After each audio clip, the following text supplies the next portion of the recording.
Hello friends, welcome to my channel एवान विद्यास health guide में आप सभी लोगों का स्वागत है फ्रेंड्स। तो फ्रेंड्स, आप लोग कैसे हैं? आशा करती हूँ कि आप सब लोग अच्छे होंगे। तो फ्रेंड्स, आज का जो ये वीडियो है ये मेरा सेकंड वीडियो है डिस्फेजिया के ऊपर। तो फ्रेंड्स, मैं आप सभी लोगों से यही रिक्वेस्ट करूँगी कि जिन लोगों ने मेरा फर्स्ट जो वीडियो है डिस्फेजिया के ऊपर, अगर वो आप लोगों ने देखा नहीं है तो प्लीज़ आप पहले उस वीडियो को जाके देखें, क्योंकि अगर आप फर्स्ट वीडियो देखेंगे तभी आप लोगों को ये सेकंड वीडियो अच्छे से समझ में आ जाएगा। ओके। तो फ्रेंड्स देखो, ये जो डिस्फेजिया है आजकल ये बहुत कॉमन हो गया है।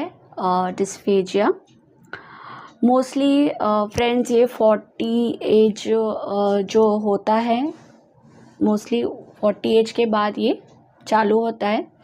लेकिन फ्रेंड्स, अगर आप देखने जाओगे तो मोस्टली ये जो प्रॉब्लम है डिस्फेजिया का, ये एल्डरी लोगों में, मतलब अपने बुज़ुर्ग एजड लोगों में ये कॉमन है और वो नेचुरल भी है। वो एजिंग प्रोसेस के साथ हो जाता है। जैसे जैसे एज हो जाती है, जैसे जैसे बुज़ुर्ग लोगों की एज बढ़ जाती है तो ये प्रॉब्लम उनको होने लगता है कि खाना खाते वक्त उनको गले में अटकने की समस्या हो जाती है, मतलब खाना वो लोग स्वॉलो ही नहीं कर पाते हैं। ओके।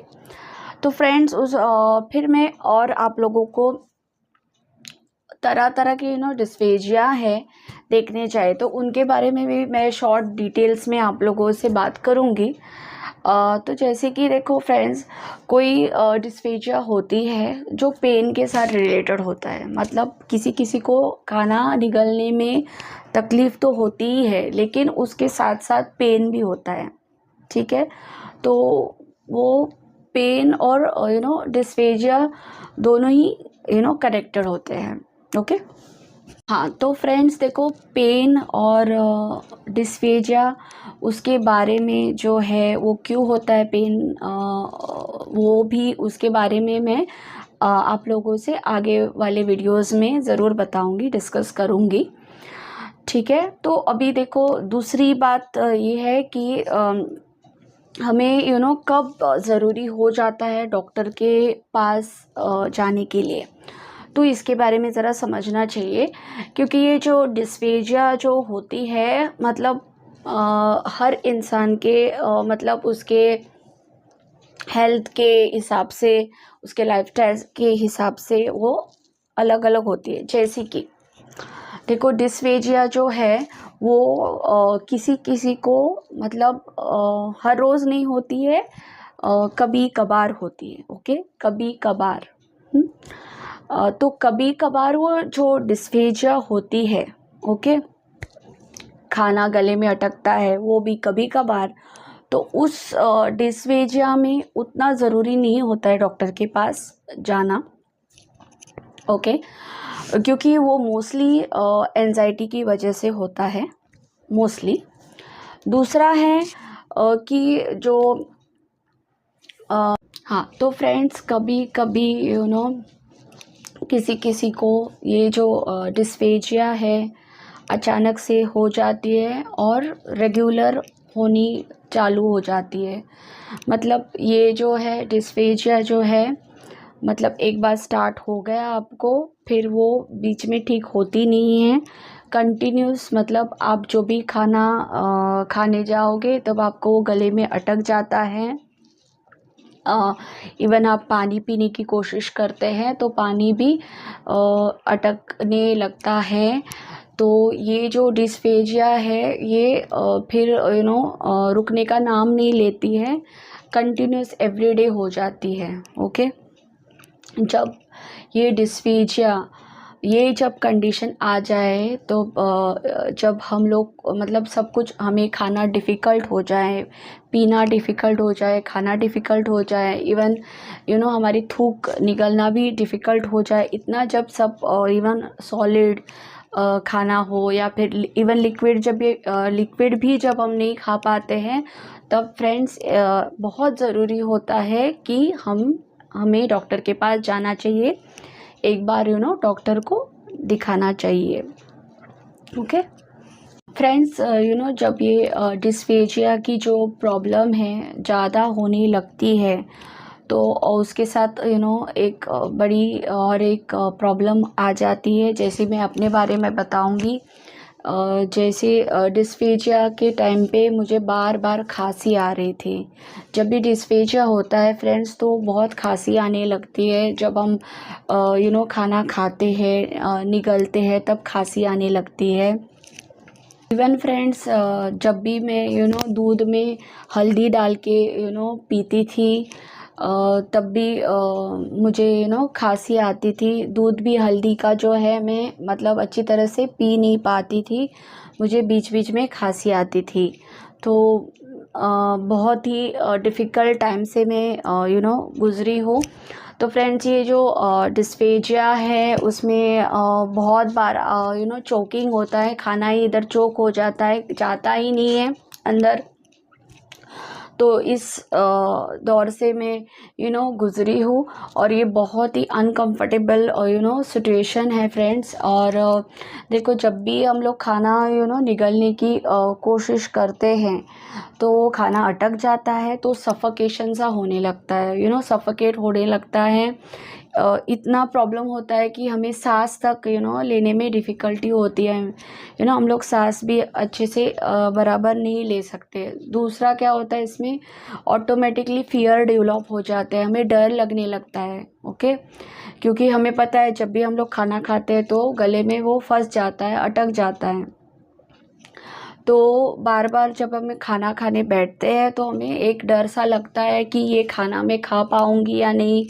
मतलब बहुत ही एक फ़ियर सा मन में फ्रेंड्स ये हो जाता है, फ़ियर क्रिएट करता है ये प्रॉब्लम डिस्फेजिया का। तो खाना खाने में बहुत ही ज़्यादा डर लगता है। ओके हाँ फ्रेंड्स, तो जब ये डिस्फेजिया होता है, तो खाना खाना स्टॉप हो जाता है ऑटोमेटिकली, डर की वजह से। और मैं अपनी बात करूँ तो मुझे इतना खाना खाने में डर लगता था कि बहुत ही फास्ट मेरा वेट कम हुआ था, मेरा बहुत वेट लॉस हो गया था अचानक से। खाना बंद होने की वजह से मैंने खाना ही खाना स्टॉप कर दिया था। मुश्किल से कुछ भी ऐसा सूप या फिर रवा वगैरह पतला सा करके वो मैं पीती थी। लेकिन इस सिचुएशन में ये बहुत डिफ़िकल्ट हो गया था। तो फ्रेंड्स देखो, खाना न खाने की वजह से मुझे बहुत ज़्यादा वीकनेस आ गया था। मेरा बार बार ब्लड प्रेशर भी लो हो रहा था वीकनेस की वजह से। तो फ्रेंड्स, इस टाइम मैं सभी को ही रिक्वेस्ट करूँगी, जब ऐसा आप लोगों के लाइफ में सिचुएशन आ जाए, तो तुरंत आप लोगों को एक बार ENT doctor, ear nose throat doctor को दिखाना चाहिए। ओके फ्रेंड्स, मैं अपनी बात करूँ तो देखो, जब मुझे ये डिस्फेजिया ज़्यादा हो गया था, तब जब भी मैं खाना खाती थी तो वो यहाँ पे गले में ही अटक जाता था। तो सांस मेरी फूल जाती थी, और घबराहट सी तो होती ही थी, फिर चोकिंग होता था। हाँ फ्रेंड्स, तो मैं और एक आपको बात बताती हूँ अपने बारे में।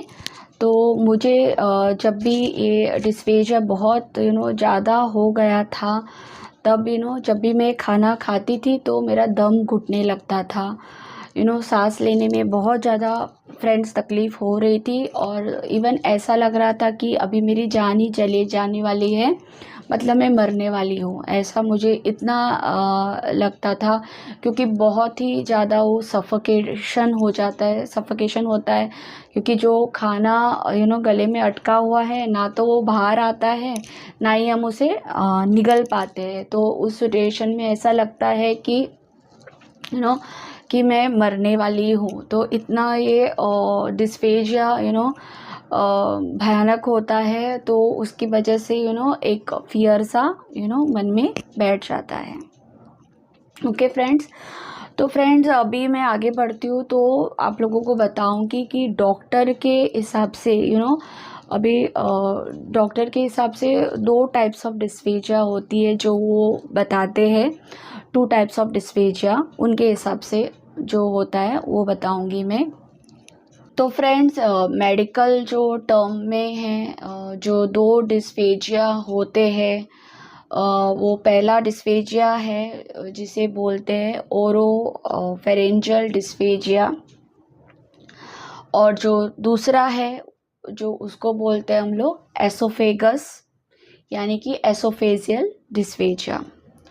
तो फ्रेंड्स जो ओरो है और ये एसोफेगस वाला जो डिस्फेजिया है, दोनों में डिफरेंस है। वो डिफरेंस मैं आप लोगों को अभी बताऊंगी। तो फ्रेंड्स जो ओरोफेरेंजियल डिस्फेजिया होता है तो वो यहाँ पे ही प्रॉब्लम करता है एग्जैक्टली गले में। जब भी हम खाना निगलते हैं यहाँ पे, मतलब हमें निगलने नहीं होता है, जो खाना जो है हमारा यही गले में अटकता है। तो यही गले में इधर ही वो समस्या रहती है। तो इसी पार्ट में जहाँ पे हमें जब हम खाना खाते चोक होता है, तो इसी पार्ट को हम लोग ओरोफेरेंजियल डिस्फेजिया कहते हैं। ओके, और दूसरा जो है ये जो खाने की हमारी नली है, ओके, जो जिसे हम लोग फूड पाइप भी कहते हैं या फिर एसोफेगस भी बोलते हैं, ये जो अपनी नली है, खाने की नली है, अच्छा, उस पार्ट में जो प्रॉब्लम होता है उसे हम लोग एसोफेगस डिस्फेजिया बोलते हैं। ओके, हाँ, तो फ्रेंड्स जो हमारी जो ये खाने की नली है वो हमारे खाने की थैली से जुड़ी हुई होती है, राइट फ्रेंड्स। तो ये जो हमारी खाने की जो नली है, फूड पाइप में जब भी खाना अटकता है तो उस प्रॉब्लम को, फूड पाइप में जो खाना अटकता है उस प्रॉब्लम को हम लोग अचलेसिया कार्डिया भी बोलते हैं। ओके, तो फ्रेंड्स अभी मैं आप लोगों को थोड़ा सा ये अचलेसिया कार्डिया के बारे में बताती हूँ।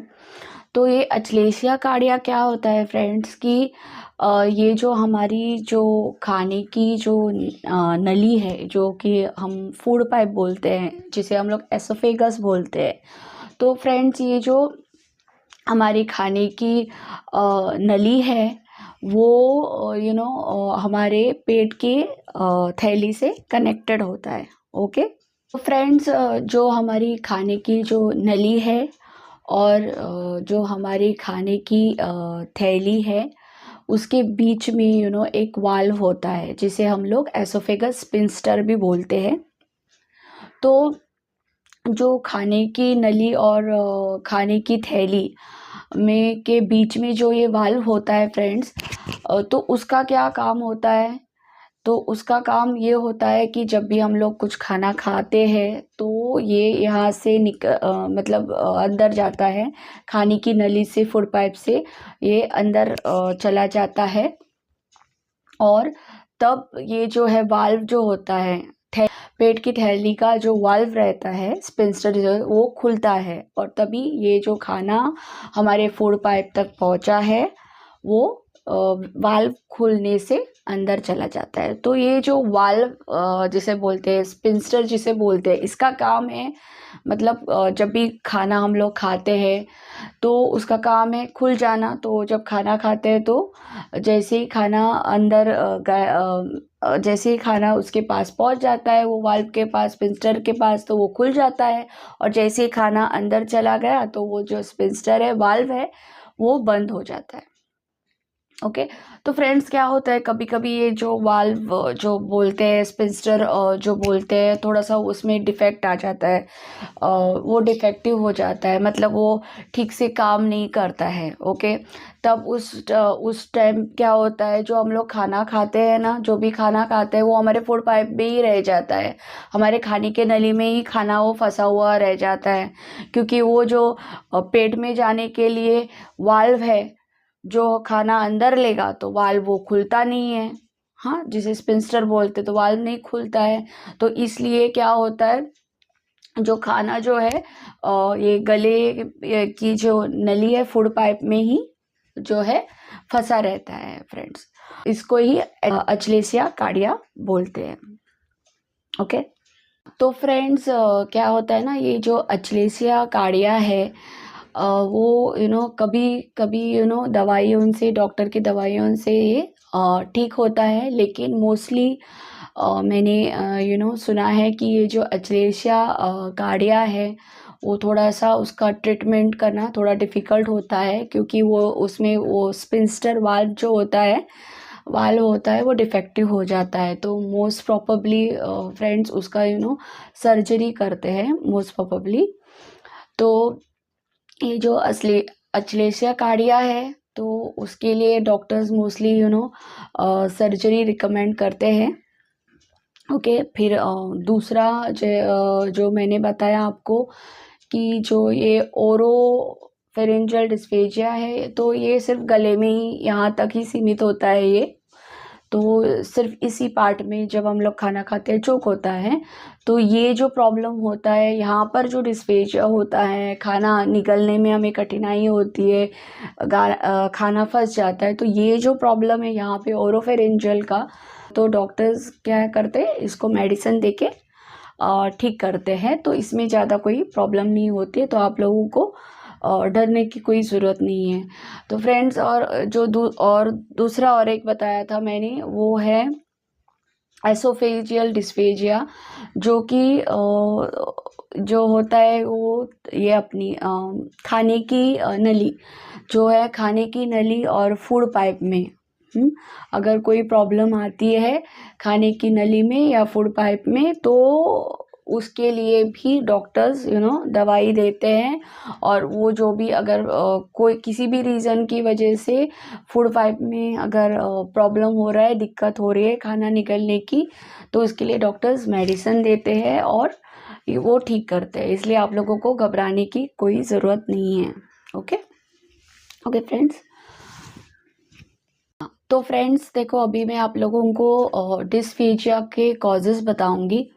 वैसे तो डिस्फेजिया के बहुत सारे कारण होते हैं, कॉजेज़ होते हैं, लेकिन जो मेन जो कॉजेज़ रहते हैं डिस्फेजिया के, उनके बारे में आप लोगों को जानना बहुत ज़रूरी है। तो मैं एक एक करके आप लोगों को बताती हूँ। तो सबसे पहले फर्स्ट जो मेन कॉज होता है डिस्फेजिया का, तो वो होता है एसिडिटी, जिसे हम लोग GERD बोलते हैं। ओके, तो ये जो GERD होता है उसको हम लोग बोलते हैं गैस्ट्रो एसोफेजियल रिफ्लेक्स डिजीज़, यानी कि GERD। ओके, यानी कि स्ट्रॉन्ग एसिडिटी हो जाना। तो फ्रेंड्स, इससे क्या होता है, GERD से बार बार जब भी हम लोगों को एसिडिटी होती है, तो जो स्टमक का जो हमारा एसिड होता है वो मतलब यहाँ पे आने लगता है, हमारे फूड पाइप में, एसोफेगस में, वो बार बार जो है एसिडिटी की वजह से एसिड ऊपर आने लगता है। तो उसकी वजह से क्या होता है कि हमारा जो ये फूड पाइप है, खाने की जो नली है, वो सिकुड़ जाती है एक तरह से। ये नली सिकुड़ जाती है। नली सिकुड़ने के वजह से हमें खाने में प्रॉब्लम हो जाती है और खाना गले में ही फंस जाता है, गले के ये जो फूड पाइप में ही खाना फंस जाता है। तो फ्रेंड्स, इसको मतलब इंग्लिश में हम लोग यही बोलते हैं, नैरो हो जाता है। ये जो हमारा फूड पाइप होता है नैरो हो जाता है, तो इसकी वजह से ही खाना फिर अटकने लगता है। हाँ, यहाँ तक कि फ्रेंड्स देखो, एसिडिटी की वजह से एसोफेगस में जो प्रॉब्लम तो आती है, वो एसोफेगस नैरो होने लगता है। तो फ्रेंड्स देखो, एसिडिटी की वजह से गले में जो कि है, कभी कभी सूजन आ जाती है, इन्फ्लेमेशन हो जाता है। तो एसिडिटी की वजह से ये सब प्रॉब्लम होते हैं और इसीलिए हमें खाना खाने में फ्रेंड्स दिक्कत हो जाती है। ओके, हाँ, तो फ्रेंड्स देखो जो सेकंड जो कारण है मेन वो है एंजाइटी और स्ट्रेस। ठीक है, तो जब एंजाइटी और हम लोग स्ट्रेस लेते हैं, तब कभी कभी क्या होता है, हमारे जो ये गले के जो मसल्स रहते हैं वो स्टिफ हो जाते हैं। उसकी वजह से हमें दिक्कत होने लगती है खाना खाने में।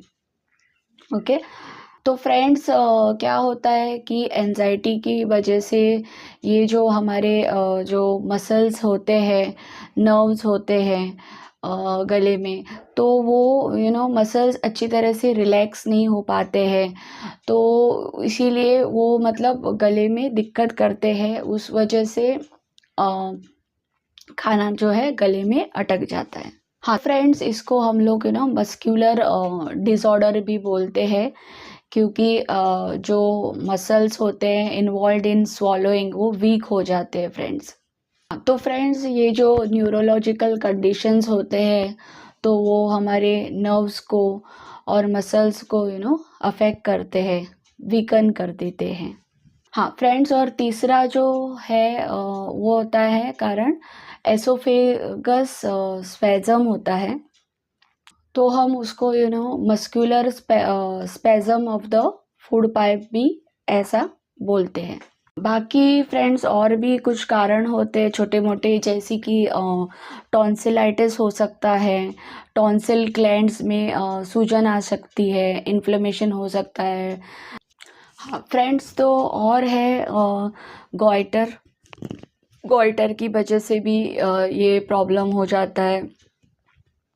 आपने सुना होगा थायराइड गॉइटर वगैरह, तो वो गॉइटर मतलब गले में वो सूजन आ जाती है, गला बहुत बड़ा हो जाता है, तो वैसी समस्या रहती है, तो गॉइटर का भी इशू होगा तब भी ये प्रॉब्लम होती है। बाकी रहे कभी कभी रेयरली ट्यूमर्स भी हो जाते हैं।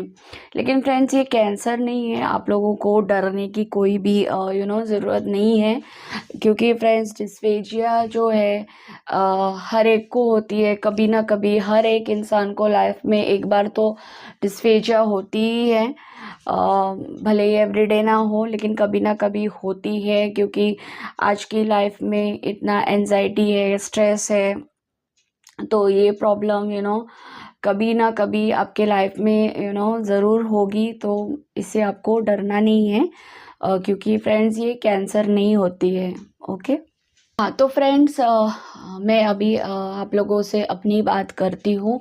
तो फर्स्ट वीडियो में मैंने आपको बताया था डिस्फेजिया का जो था, तो मैंने आप लोगों को बोला था कि सेकंड वीडियो में मैं बताऊंगी कि मेरे डॉक्टर ने एग्जैक्टली मुझे मतलब क्या बोला, क्या बताया। तो फ्रेंड्स, जब मैं डॉक्टर के पास गई, ENT doctor, ear nose throat, मेरे डॉक्टर के पास में गई, तो फ्रेंड्स मैंने बताया डॉक्टर को कि मुझे गले में बार बार खाना जो है अटक रहा है, गले में खाना जो है चोक हो रहा है। ठीक है फ्रेंड्स, तब डॉक्टर ने मेरे चेक किया, और उन्होंने मुझे बस इतना ही बताया कि ये जो प्रॉब्लम है, तो ये मोस्टली है आपको एसिडिटी की वजह से, GERD की वजह से। तो उन्होंने कहा वही मोस्टली एसिडिटी की वजह से ही ऐसा हो जाता है, डिस्फेजिया की प्रॉब्लम। और दूसरा उन्होंने बताया कि मुझे सर्दी भी थी फ्रेंड्स थोड़ी, तो उन्होंने बताया कि इवन आपको सर्दी है, इसकी वजह से भी डिस्फेजिया हो रहा है, मतलब मुझे थोड़ा सा वो उन्होंने बोला कि आपको, मुझे लग रहा है थोड़ा सा थ्रोट में इन्फेक्शन भी है सर्दी के कारण, तो थ्रोट में इन्फेक्शन होने की वजह से थोड़ा सा सूजन वगैरह इन्फ्लेमेशन आ जाता है। तो फ्रेंड्स, डॉक्टर ने मुझे वही एसिडिटी की गोली दी, फिर उन्होंने मुझे सिरप भी दिया एसिडिटी का, और फिर उन्होंने मुझे सर्दी की थ्रोट इन्फेक्शन की वगैरह उन्होंने मुझे गोली दी। तो फ्रेंड्स और उन्होंने बस ये भी बताया कि क्योंकि ये मैं मतलब फर्स्ट में एक बार डॉक्टर के पास तो गई थी, आप लोगों को बताया, तो उस टाइम थोड़ा सा मेरा ठीक हुआ था। तो सेकेंड टाइम मैं ये एंटी डॉक्टर के पास गई थी। तो फ्रेंड्स डॉक्टर ने मुझे यही बोला कि अगर वापस से यही प्रॉब्लम आपको हो जाती है, तो उन्होंने मुझे बोला कि 2 टेस्ट रहते हैं, वो करने पड़ते हैं। तो एक तो उन्होंने बोला कि आपको एंडोस्कोपी करनी पड़ेगी, ठीक है, एंडोस्कोपी करनी पड़ेगी जानने के लिए एग्जैक्ट प्रॉब्लम। और दूसरा उन्होंने बोला कि और एक टेस्ट होता है कि उसको बोलते हैं बेरियम स्वॉलोइंग टेस्ट, मतलब बेरियम कुछ ऐसा लिक्विड कुछ होता है, वो पीना पड़ता है, और जो वो पीते हैं तभी वो लोग वो स्वॉलोइंग टेस्ट करते हैं। तो ऐसा कुछ टेस्ट होता है, डॉक्टर ने मुझे बताया। लेकिन फ्रेंड्स बाद में मैं घर आई, तो मैंने डॉक्टर के जो दवाइयाँ दी थी डॉक्टर ने, वो सब मैंने स्टार्ट करी लेने के लिए। तो जैसे ही लिया तो मुझे काफ़ी फ्रेंड्स आराम मिला। तो फ्रेंड्स देखो, यहाँ पर ही कहानी ख़त्म नहीं हो जाती है। मतलब वो दवाई लेने के बाद डॉक्टर का मुझे अच्छा तो लगा, लेकिन यहीं पर मैंने जैसे बताया कहानी ख़त्म नहीं होती है। कहानी मतलब मेरी शुरू हो गई थी, तो इसी टाइम पे फिर वापस से मुझे वापस ये प्रॉब्लम हो गया था डिस्फेजिया का। तो इस बार मैंने जो है कि होम रेमेडी की थी, होम रेमेडीज़ किया था मैंने। तो फ्रेंड्स नेक्स्ट वीडियो में आप लोगों को मैं होम रेमेडीज़ भी बताऊंगी। और उससे पहले मैं बता दूं कि एक जो है बहुत ही बड़ा मतलब बड़ा कॉज है डिस्फेजिया का, जो कि मैं आप लोगों को लास्ट वीडियो में बताऊंगी, डिस्क्लोज़ करूंगी वो रीज़न कॉज क्या है, क्योंकि वो बताऊंगी मैं आप लोगों को मेरा स्टोरी कि कितना मुझे ये सीवियर प्रॉब्लम से जाना पड़ा फ्रेंड्स। तो फ्रेंड्स एक तो मैं अभी नेक्स्ट वीडियो में आप लोगों को मैं होम रेमेडीज़ बताऊंगी। तो क्या है, स्टार्टिंग में फ्रेंड्स जब आप लोगों को डिस्फेजिया होता है, तुरंत तो आप डॉक्टर के पास तो नहीं जा सकते। तो कभी कभी हम लोगों को कुछ होम रेमेडीज़ घर पे करके भी देखनी पड़ती है। कभी कभी होम रेमेडीज़ से थोड़ा बहुत आराम तो मिल ही जाता है। अगर बहुत ही ज़्यादा सीरियस होता है आप लोगों को, मैंने बताया जैसे कि आप बिल्कुल खाना ही नहीं खा सकते हैं और एवरीडे हो रहा है डिस्फेजिया, खाना ही बिल्कुल पेट में नहीं जा सकते, उस कंडीशन में तो आप लोगों को डॉक्टर के पास जाना ही पड़ता है, ठीक है। लेकिन अदरवाइज़ मतलब कभी कभार डिस्फेजिया हो जाता है, तो इसके लिए हम लोग होम रेमेडीज़ कर सकते हैं। तो अचानक से डिस्फेजिया हो गया तो क्या करना है, वो सब फ्रेंड्स मैं आपको नेक्स्ट वीडियो में होम रेमेडीज़ के इसमें बताऊंगी, ठीक है फ्रेंड्स। और जो मैंने आपको बताया इसका बहुत और एक मेन कारण है, जो आप लोगों को लास्ट मेरे वीडियो में पता चलेगा। तो इसके लिए आपको जो है मैं जो वीडियो बनाऊंगी ट्रीटमेंट का, ठीक है, डिस्फेजिया ट्रीटमेंट का, तो उसमें ज़रूर बताऊंगी क्या एक्चुअल रियल कॉज था इसका, जो मुझे भी पहले पता नहीं चला था, लास्ट में पता चला। ओके फ्रेंड्स, तो फ्रेंड्स आशा करती हूँ कि आज का वीडियो आप लोगों को अच्छा लगा होगा। हाँ, तो फ्रेंड्स इस वीडियो को मेरे प्लीज़ लाइक सब्सक्राइब ज़रूर कर देना फ्रेंड्स, और इस वीडियो को प्लीज़ लाइक करना, इससे मेरा मोटिवेशन बढ़ जाएगा। आप लोगों तक सब डिटेल्स पहुंचानी है फ्रेंड्स मुझे, मतलब जो भी लाइफ में मेरे हुआ है, तो आप लोगों को भी गाइडेंस देना है। तो फ्रेंड्स इसी तरह से मुझे सपोर्ट कीजिएगा। तो friends thank you for watching my video, so have a nice day. Okay.